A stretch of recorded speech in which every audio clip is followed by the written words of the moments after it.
여러분 안녕하세요. 마조스키입니다.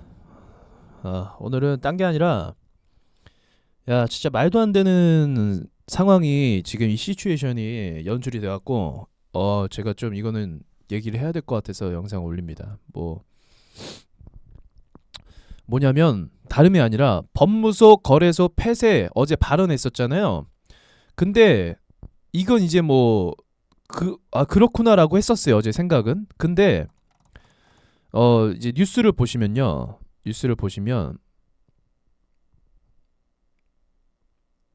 이런 거 정부에서는 뭐라지? 정부에서는 아니다 이렇게 얘기하더라고요. 폐쇄할 거다 이렇게 얘기하니까 정부에서는 청와대 아직 조율되지 않았다 이런 식으로 오늘 갑자기 오늘 아니 얘기할 거면 어제 얘기하던가 이게 뭐가 문제인지 아세요 여러분? 다 배운 사람들이잖아요. 정말 국민을 위하고 민생을 위한 부분이었다라고 한다면 이 발언을 함으로써 주식이 박살나는 것도 예상 못했을까요? 이 발언을 함으로써 피해받는 사람들이 생길 거라는 걸 생각 못했을까요? 그죠? 저는 진짜 어제까지만 해도 정부가 그렇게 정한 줄 알고 정부가 어제 그렇게 결정한 줄 알고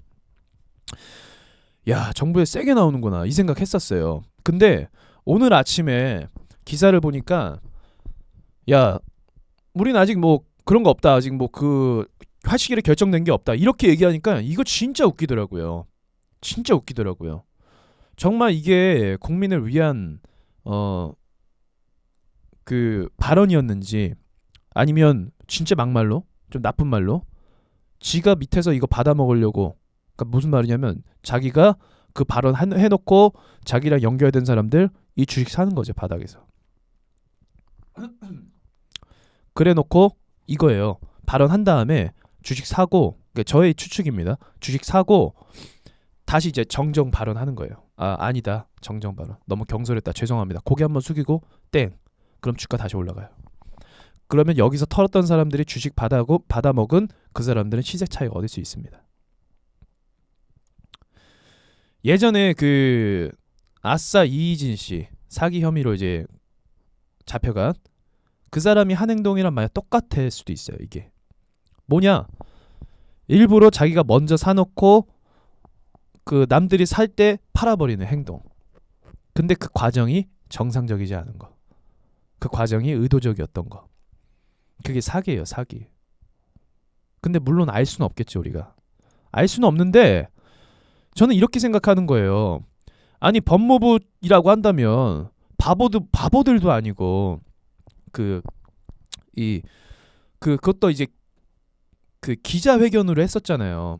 기자회견 보세요. 이렇게 기자회견을 했었죠. 청와대는 속도 조절하겠다. 이렇게 서로 다 말이 다른 거잖아요. 정부가 둘이서 이게 말이 되냐 이거예요. 한쪽은 이렇게 얘기하고 한쪽은 저렇게 아니다 그거 아니다 이렇게 얘기하고 이거 그냥 뭐랄까 그냥 쇼 같잖아요. 제가 봤을 때는 이건 아니잖아요. 중요한 건 뭐냐면 결과적인 걸로 보자면 누가 이 기사를 통해서 피해를 받냐 이거예요. 이 발언을 통해서. 그럼 이 발언을 통해서 유익을 얻은 사람은 누구냐? 일단 첫 번째 이 발언을 통해서 피해본 사람은 일반 투자자들이에요. 서민들. 그럼 이 발언을 통해서 유익을 본 사람들 일단 서민은 아니에요. 시간이 지나겠죠. 누군가가 이제 유익을 볼 겁니다. 이 발언을 통해서. 여러분 그거 있잖아요. 그 영화 마스터에서 그 이제 극중 그 나쁜 악역 사기꾼이 이렇게 돈 주면서 그냥 검토 중입니다. 한 번만 얘기해줘 이렇게 했잖아요. 하란 얘기가 아니라 검토 중이다 이 얘기 한 번만 해줘. 그 얘기 한 번 하니까 이제 자기의 사기극이 완성이 되는 거죠. 언론에서 금융 관련된 그 장관이었나 그 사람이 언론에서 그 영화상이에요. 영화상에서 한 번만 해줘라고 해서 한 번만 딱 말하니까 바로 사람들이 믿자. 긍정적으로 검토 중입니다. 이렇게 얘기하니까. 그 되게 중요하다니까요. 이런 발언 하나하나가. 거기다 기자회견식으로 했으니까. 그러니까 참 갖고 노는 거야 사람들을. 제가 봤을 땐 그래요. 아니 진짜 이 신중한 발언이라고 한다 폭락할 걸 모르나? 폭락할 거라는 걸. 폭락할 거 알잖아요. 이 결정이 진짜라고 한다면 전 지금 할 말이 없어요. 이 결정이 가상화폐 거래소 폐쇄 이 결정이 확정이 되고 이게 법안으로 추진돼서 뭔가 진행되고 있다면 우린 할 말이 없어요. 우리가 뽑은 정부가 하는 행동이니까. 물론 이제 청원이나 어떤 것들은 할 수 있겠지만 조율은 할 수 있겠지만 일단 1차적으로는 이제 국가의 그 법령에 따라가는 게 우리 또 우리의 어쩔 수 없는 우리 어쩔 수 없는 상황이잖아요. 그러면 제가 할 말이 없거든요. 근데 말이 다르니까 서로 청와대는 속도 조절. 자, 그럼 제가 봤을 때 저는 이제 저도 주식하는 사람으로서 이제 차트 분석 봤을 때 보세요. 폭락할 때 기회예요. 폭락할 때. 우상향하는 차트는 폭락할 때가 기회입니다. 얘가 지금 밑꼬리가 원래 여러분 악재가 발생하면요. 이 하한가라고 해서 이 밑꼬리가 발생할 수 없어요. 여기 밑꼬리 보이시죠? 어제 거의 음봉의 밑꼬리. 이게 발생할 수가 없어요. 이게 발생했다는 건 누군가 밑에서 사들인 거예요. 요거를. 어떤 용기 있는 사람이 거래소 정부에서 폐쇄하겠다는데 이거 샀을까요? 진짜 용기 있는 사람 아니에요, 여러분? 진짜로? 거래소에서 폐쇄하겠다고 발언을 했는데 요거를 밑에서 샀단 말이에요. 거래소에서 폐쇄하겠다 얘기했는데 폐쇄해? 그래 난 살게. 그 미친놈이죠. 근데 막말로 얘기하면 진짜로 그 누가 사요 그거를. 어떻게 정부가 결정될지 모르는데. 근데 누가 사서 밑꼬리가 달린 거예요. 분봉으로 볼까요? 어제 거 11일 보세요. 계속 떨어지죠. 계속 떨어지죠. 근데 1차적으로 밑꼬리 여기 달렸어요. 분봉상으로도 달려서 양봉 한번 됐어요. 또 밀렸다가 여기서 누가 사들였어요. 장막판에. 그리고 얘 앞으로 계속 오르잖아요. 제가 봤을 때는 이제 좀 오를 가능성이 많은데 얘 앞으로 계속 오르잖아요. 그럼 진짜 장난친 거 맞아요. 들고 있던 엄한 사람들 피해보고 물량 뺏은 다음에 주가 올려버린 거라고요. 그게 말이 안 되는 거예요. 제가 봤을 때는 이 상황 자체가 이게 진짜 코미디랄까요. 이게 폐쇄 이거 진짜 극단적이잖아요. 폐쇄라는 언급 자체가 얼마나 위협적입니까? 이 단어 자체가. 거래소 폐쇄가 아니라 진짜 정보를 위한 거 정보 정말 투자자들을 위한 거라면 투자 가이드를 만들어 줘야죠. 홈페이지 만드는데 돈 얼마나 드냐? 홈페이지 만드는데 돈 얼마나 들어? 얼마 들지도 않거든요. 홈페이지를 만들어서 이거 그림판으로 설명했네. 자, 정부가 국민들이 투자하는데 걱정이 돼요. 투기일 수도 있고 여기서 돈을 많이 잃은 사람이 생길 수도 있어요. 걱정되는 건 맞아요. 당연한 거죠. 걱정하는 건 좋은 정부예요. 정책을 이제 어떻게 펼치냐에 따라 나쁜 정보, 좋은 정보가 되는 거고. 자, 이게 이제 홈페이지를 만들었어요. 그럼 여기다가 이런 걸 담아야죠.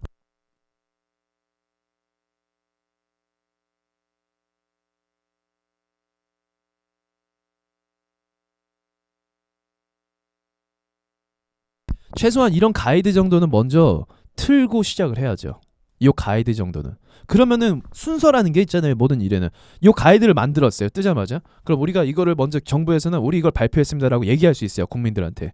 그래서 여기에 대해서 주의하라. 근데 여기에 대해서 주의를 하지 못하고 하는 사람들에 대해서는 이제 그때선 제재할 수 있어요. 이게 좀 제재가 필요하겠습니다. 이렇게. 그거는 저는 필요하다고 보거든요.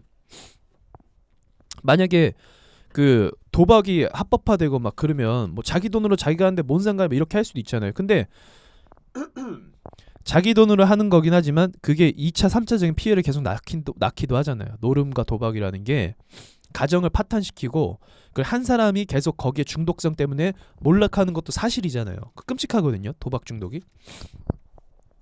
그럼 이게 맞아요. 근데 제가 봤을 땐 뭐냐면 지금 밑밥 가는 거예요. 밑밥. 거래소 폐지. 이건 뭐냐면 지금 일단은 비트코인 시장에 돈이 많이 들어옵니다. 이게 코스닥 규모를 넘었대요. 이 돈 들어오는 게. 그럼 굉장한 거거든요. 그러면은 접근하는 그 세력들이 있어요. 그건 뭐냐? 돈이 되는 것에 항상 정부가 먼저 개입을 합니다. 정부는 항상 돈이 되는 곳에 개입을 해요. 세금을 먹이든 법적인 제재를 만들든 안전장치를 제공을 하든. 그 다음에 또 누가 있을까요? 우리가 싫어하는 기업이 있습니다. 기업. 돈이 되는 곳에는 기업이 또 접근을 합니다. 예를 들면은 뭐 주유소가 될 수도 있겠고 은행, 그리고 대출하는 것들 뭐 또 뭐 아무튼 여러 가지 다 될 수 있겠어요. 심지어 분식집도 들어오는 게 기업인데요. 뭐 그러면 이제 우리가 알겠지만 뭐 공식적인 건 아니지만 기업과 정부가 짝짝꿍해서 서로 연합해서 돈 되는 곳에 점령하는 경우가 많이 생깁니다. 이렇게 해서 많이 생겨요, 이런 게. 그래서 돈 버는 사람만 버는 그런 게 이제 많이 생깁니다. 예를 들면은 얼마 전에 그 내 차 팔기 어플이 있었어요. 그 서울대 나온 출신의 그 청년들이 만든 어플이 있었습니다. 근데 이 친구들이 잘 되니까 갑자기 어떤 법안이 통과됐어요. 여러분 아실 수도 있어요. 어떤 법안이냐? 경매 사이트는 기본적으로 토지를 소유해야 된다. 경매장을 운영해야 된다라는 거예요. 이게 얼마나 웃긴 건지 아세요? 이제 갓 서울대 졸업한 20대들이 경매장이 어디 있어? 말이 안 되는 걸 요구하는 거예요. 그 말은 뭔 말이냐면 하루 아침에 쟤네는 범법자가 됐어요. 그래서 그 인터뷰했어요. 그 대표가, 청년 대표가 하루 아침에 나는 범법자가 됐다. 제일 잘 나가는 어플이었거든요. 내 차 팔기 어플, 차 파는 어플이에요. 경매 어플. 요즘 경매 그거 많잖아요. 경매 어플 같은 거. 그랬었어요. 근데 그거를 법안을 하루 아침에 통과시킨 거예요. 그럼 누가 이득일까요? 얘네 죽었어요. 얘네 죽으면 누가 이득일까요? 얘네 죽으면 대기업이 이득이에요. 다른 대기업의 내 차 팔기 어플들. 여러분이 다 들어본 뭐뭐뭐뭐 막 이거랑 뭐뭐뭐뭐카랑 또 이제 뭐뭐뭐카 언급할 수는 없네요. 걔네가 이득이에요. 걔네는 토지를 갖고 있거든요. 왜? 돈이 많으니까. 그래서 얘네를 무찌른 거죠. 참, 이거 슬픕니다. 이게 남 얘기가 아니거든요. 막말로 제가 다른 거 어떤 사업해 갖고 성공하잖아요. 그럼 대기업이 그거 먹으려고 한다는 거랑 똑같은 거예요. 그러니까 정부가 벤처나 이런 민생 기업을 보호를 해줄 마음이 없다라는 거예요. 결국 기업에게 손을 들어주고 법안을 통과해서 돈이 있는 기업이 승리하게 만드는. 제가 이 얘기를 왜 하냐면 빗썸을 얘기하는 거야. 빗썸. 어느 정도의 회사인지 모르겠지만 얼마나 이 나약한 회사입니까? 정부에서 규제 한번 하고 그다음에 규제한 다음에 얘네를 무너뜨린 다음에 이제 은행이 거래소 역할 대시하는 거예요. 은행이. 그럼 거래 수수료 앉아서 받아먹겠다는 거죠. 자, 보세요.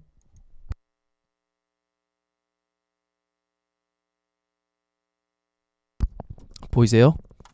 이 연관 검색어들 보이시죠?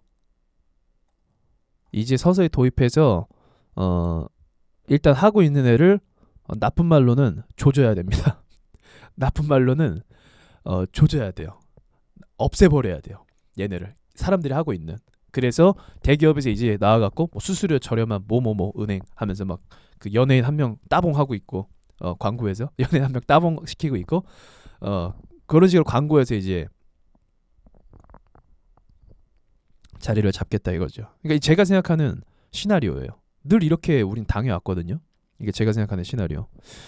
어쨌든 뭐 저는 뭐 주식 강의한 사람이라서 뭐 기업 뭐 정부를 디스하고 뭐 그런 차원의 얘기는 아니에요. 지금 저는 순서를 그냥 당연한 순서를 얘기하는 거예요. 여러분 만약에 자식이 미성년자인데 담배를 펴요. 아빠가 화나갖고 그 자식을 위한 거긴 하지만 뒤통수 때리고 막 뺨 때리고 막 폭행하면서 담배 피지 말라고 해요. 그럼 자식이 아버지가 저렇게 화나셨구나. 나의 뺨도 때리고 아버지 죄송합니다. 눈물 흘립니다 하면서 담배 끊었어요. 그런 경우 있어요? 그런 경우 없어요.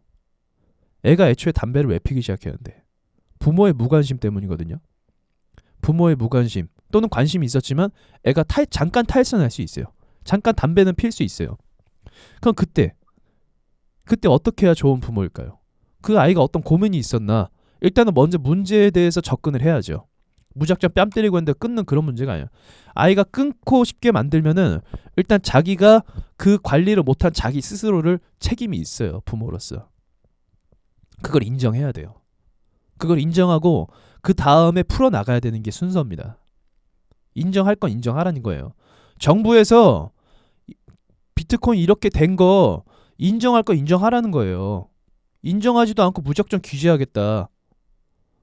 아니 왜 다 비트코인 하는데요 사람들이 지금. 답이 없잖아요. 그냥 살아가는 데 있어서. 월급 2, 300만 원 받고 살아가기 힘든 거 세상 맞잖아요. 제가 주식 왜 하는데요. 그 스트레스 받으면 주식 왜 하겠습니까? 사람들이 왜 그걸 하려고 하겠습니까? 위험한 거 다 알면서도. 그런 안전한 틀을 제공하지 못한 자기 스스로를 먼저 돌아봐야지. 무작정 폐쇄하겠다. 깡패예요. 진짜 깡패죠. 이거는 힘없는 사람 그 타협하지도 않고 상대방 마음 들어보지도 않고 무작정 자기 마음대로 하는 게 깡패 아닙니까? 건달이고. 그게 건달이에요, 여러분. 상대방 배려하지 않는 거, 자기 뜻대로 하려고 하는 거, 무력으로. 그러니까 변한 게 없다라는 거죠. 어떻게 보면 저런 행동 자체가. 물론 예전처럼 막 사람 때리고 막 그런 건 아니지만, 근데 때린 거나 마찬가지죠. 경제적 피해를 입었으니까. 지금 불만이 장난 아니야. 근데 또 국민들의 어떤 관심은 금방 바뀌게 돼 있어서 그것도 이용하는 거예요. 좀만 시간 지나면 잠잠해지는 여론들. 그거 이용하는 거예요. 제가 지금 좀 약간 딴 얘기로 많이 빠졌는데, 오늘 아침에 기사를 보니까 좀 얘기를 안 할 수가 없었어요. 여러분들도 많이 그 생각을 하셨을 거예요. 야, 아니 어떻게 정부라는 곳이 이 얘기하고 저 얘기 어떻게 다른 얘기를 할 수가 있냐. 기사 떴네요. 법무부 장관 거래소 폐쇄 한마디에 가상화폐 시총 107조 증발. 이 장관 한 사람 때문에. 이거는 진짜 말이 안 되는 상황이에요. 이거는 진짜 무슨 앞뒤 생각 안 하고 자기 감정 앞세워서 얘기한 거랑 똑같다라는 거예요. 그게 어떻게 나라의 수장이 될 수가 있습니까? 나라를 이끄는 리더가 될 수가 있어요. 그런 사람이 어떻게. 근데 몰랐을까요, 여러분? 파장이 될 거라는 거? 뭔가 발표할 때 서로 회의하겠죠. 파장 될 거라는 거 몰랐을까요? 알았어요. 파장 될 거라는 거. 그건 뭔 말이냐? 제 생각엔 이제 여기 샀다 이거예요. 제 생각에는 샀어요. 이거 사갖고 이제 올라가는 거. 거래량 보세요. 3,600만 주 거래량. 굉장한 거거든요. 근데 하한가 안 맞았어요. 예, 그러니까 저는 이제 주식도 강의도 하긴 하지만 좀 이런 씁쓸한 현실에 대해서도 좀 여러분들과 좀 공유를 하고 싶었어요. 저만 이렇게 혼자 떠드는 게 아니라 여러분들과 같이 공유하고 싶었어요. 야, 이게 맞는 건가? 돈 날라갈 거 뻔히 아는 사람이 저런 발언을 했고, 또 정부에서, 청와대에서는 우린 그런 적 없어 막 이렇게 얘기하고 있고. 진짜 신뢰 팍팍 떨어지죠. 신뢰가. 자, 아무튼 여러분, 예, 주의하시고. 어쨌든 투자가 손실을 갖고 올 수 있는 위험한 거 맞아요. 투자라는 건. 그러니까 항상 과열된 시장은 좀 피하시고, 조금 잔잔해진 시장, 각도가 좀 그렇게 가파르지 않은 주식 매매를 하시기를 저는 추천을 드리는 바입니다. 자, 여러분 마치도록 하겠습니다, 여러분.